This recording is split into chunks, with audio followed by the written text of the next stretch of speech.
আপনাদের এখানকার সাংসদ সুকান্ত মজুমদার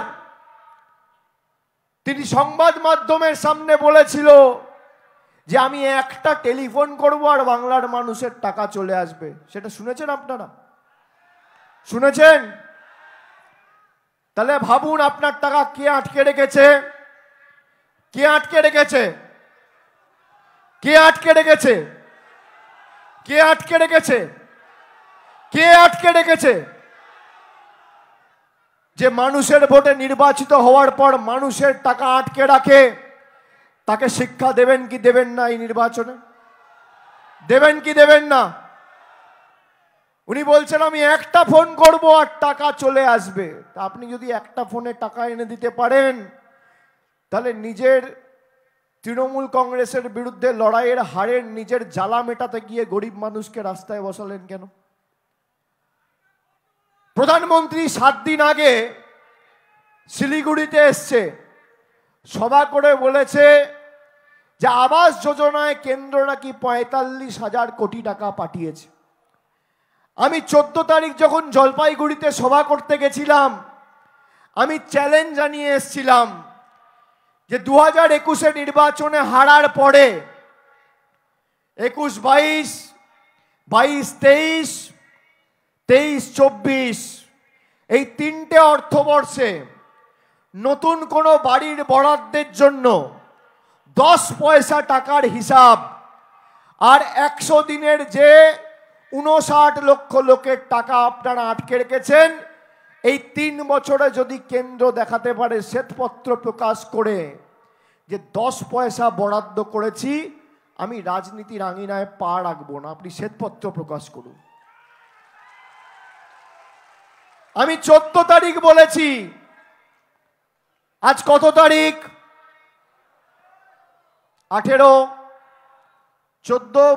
14 থেকে 15, 15 থেকে 16, 16 থেকে 17, 17 থেকে 18, প্রায় 96 ঘন্টা হয়ে গেছে, 4 দিন হয়ে গেছে।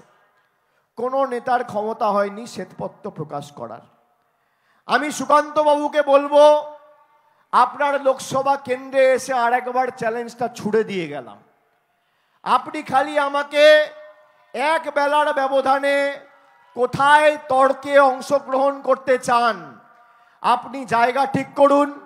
আর টিভির পর্দায় যদি আসতে চান, সংবাদ মাধ্যমের চ্যানেল আপনি ঠিক করুন, সময় আপনি ঠিক করুন, সঞ্চালক আপনি ঠিক করুন। একদিকে আপনি থাকবেন, একদিকে আমি থাকব। 3 বছরে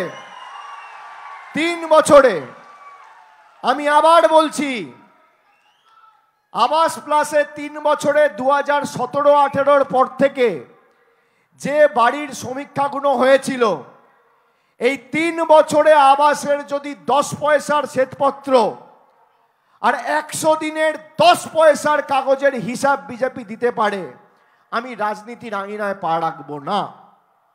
এবার আপনারা বলুন, যারা মোদিজির গ্যারেন্টির কথা বলছে, তাদের আমার এই চ্যালেঞ্জ গ্রহণ করা উচিত কি উচিত না? উচিত কি উচিত না? বিজেপি এত বড় রাজনৈতিক দল, বিশ্বের সর্ববৃহৎ রাজনৈতিক দল, এত ক্ষমতা, সংবাদ মাধ্যম তোমাদের সাথে, বিচার ব্যবস্থা তোমাদের সাথে, ইডি তোমার সাথে, সিবিআই তোমার সাথে, ইনকাম ট্যাক্স তোমার সাথে, নির্বাচন কমিশন তোমার সাথে, আধা সামরিক বাহিনী তোমার সাথে। তাহলে আমার চ্যালেঞ্জ গ্রহণ করার মতো ক্ষমতা হচ্ছে না কেন? কেন? আমি কি বলছি ভালো করে বুঝুন। এরা আপনাদের কাছে গিয়ে বলছে যে মোদিজি দিল্লি থেকে হাজার হাজার কোটি টাকা পাঠাচ্ছে আর তৃণমূল আপনাদের টাকা আটকে দিচ্ছে, তৃণমূলের লোকেরা টাকা খেয়ে নিচ্ছে, আপনাকে টাকা দিচ্ছেন। বিজেপির তো এই অভিযোগ। আমার খালি এতটুকু বিজেপির কাছে জিজ্ঞাস্য যে আপনি 3 বছরে 100 দিনের কত টাকা বাংলায় ছেড়েছেন আর আবাসে কত টাকা ছেড়েছেন? নতুন যেগুলো সমীক্ষা হয়েছিল 2017-18 পর থেকে, তার 10 পয়সা, আমি 10,000 কোটির হিসাব চাইছি না, আমি 1,000 কোটির হিসাব চাইছি না, আমি 500 কোটির হিসাব চাইছি না, আমি বলছি 10 পয়সা যদি কেন্দ্র সরকার বরাদ্দ করেছে, সুকান্ত মজুমদার, দিলীপ ঘোষ, শুভেন্দু অধিকারী, নরেন্দ্র মোদী, অমিত শাহ, জেপি নাড্ডা প্রমাণ করতে পারে, অভিষেক ব্যানার্জি রাজনীতি ছেড়ে দেবে। আমার চ্যালেঞ্জ, এরা 10 পয়সা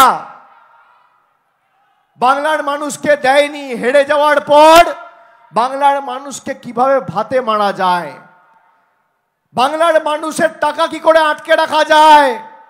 আপনি শুনে রাখুন, ভারতবর্ষে বাংলা একমাত্র রাজ্য যার 100 দিনের বরাদ্দ হচ্ছে শূন্য গত দুটো অর্থবর্ষে। বাকি সমস্ত রাজ্যকে টাকা দেওয়া হয়েছে, বাংলাকে টাকা দেওয়া হয়নি। তার কারণ বাংলায় এরা গোহারা হেরেছে। আপনার কাছে দুটো রাস্তা রয়েছে। এই মাটি তো আন্দোলনের মাটি। আমি যখন এসছিলাম তেভাগা আন্দোলনের শহীদ পরিবারদের পাশে গিয়ে দাঁড়িয়েছিলাম। এই মাটি মাথা নত করতে জানে না। আমি আপনাদের বলবো, আপনাদের কাছে দুটো রাস্তা আছে। এক হচ্ছে এদের পায়ে ধরুন, পায়ে ধরলেও আপনাকে টাকা দেবে না। আপনারা জিতিয়েছেন 2019 সালে, তাও আপনি টাকা পাননি। আর দ্বিতীয় রাস্তা, ধরে একদম শিকড় সমেত উপড়ে ফেলুন। আপনার অধিকার থেকে আপনাকে কেউ বঞ্চিত করতে পারবে না। আর আমি বালুরঘাট, রায়গঞ্জের মায়েদের, ভাইদের সবাইকে অনুরোধ করব যে আপনারা এদের থেকে কিছু চাইবেন না, এদের থেকে আশা করবেন না, এদের থেকে কোনো রকম কোনো আশা প্রত্যাশা রাখবেন না। আমরা 100 দিনের টাকা মানুষকে দিয়েছি, দেওয়ার কথা কার? মোদী সরকারের। সে বাংলার টাকা আটকালো, আর রাজ্য সরকারের কোষাগার থেকে নিজস্ব তহবিল থেকে মমতা ব্যানার্জি 100 দিনের কাজের টাকা মিটিয়ে দিল। মমতা ব্যানার্জি 25,000 কোটি টাকা প্রতি বছর খরচা করে 25,000 কোটি বাংলার 2,12,00,000 মায়েদের লক্ষ্মীর ভান্ডার দিচ্ছে। এর মধ্যে নরেন্দ্র মোদী সরকারের অবদান শূন্য, 10 পয়সার অবদান নেই। সুকান্ত মজুমদার এসে বলছে ডিজিটাল খবরিলাল, খবর আপনাদের, নজর আমাদের।